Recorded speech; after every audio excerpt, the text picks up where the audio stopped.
বাংলাদেশের ভিসা নীতি সহজ করতে যাচ্ছে সরকার। বিনিয়োগ, পর্যটন ও দক্ষ মানব সম্পদকে গুরুত্ব দিয়ে প্রায় ২০ বছর পর এই নতুন ভিসা নীতি অনেকটাই চূড়ান্ত করেছে নির্বাচিত সরকার। বিকেলে সচিবালয়ে প্রধানমন্ত্রী তারেক রহমানের সভাপতিত্বে মন্ত্রিপরিষদ বৈঠক অনুষ্ঠিত হয়। বৈঠক শেষে ব্রিফিংয়ে মন্ত্রিপরিষদ সচিব ডক্টর নাসিমুল গনি জানিয়েছেন, ২০০৬ সালে সর্বশেষ ভিসা নীতি হয়েছিল। চূড়ান্ত খসড়ার ওপর ১ মাসের মধ্যে মতামত দেবে অর্থমন্ত্রীর নেতৃত্বে গঠিত কমিটি। স্বরাষ্ট্র মন্ত্রণালয় সাচিবিক কার্যক্রম পরিচালনা করবে। এরপরই চূড়ান্ত ভিসা নীতির অনুমোদন দেবে মন্ত্রিসভা। বিদেশিদের বাংলাদেশে আসার ক্ষেত্রে উৎসাহিত করতে ভিসা নীতি সহজ করা হচ্ছে বলেও জানিয়েছেন মন্ত্রিপরিষদ সচিব।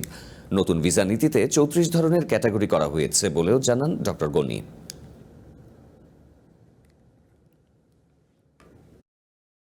আধুনিক এবং সেবামুখী অভিবাসন কাঠামো গড়ে তোলার উদ্দেশ্যে ২০০৬ সালে জারিকৃত ভিসা নীতিমালা সংশোধন করে ভিসা পলিসি ২০২৬-এর খসড়া পরিমার্জনের জন্য মাননীয় অর্থমন্ত্রীর সভাপতিত্বে একটি মন্ত্রিসভা কমিটি গঠন করা হয়েছে। স্বরাষ্ট্র মন্ত্রণালয় এই কমিটিকে সাচিবিক সহায়তা প্রদান করবে।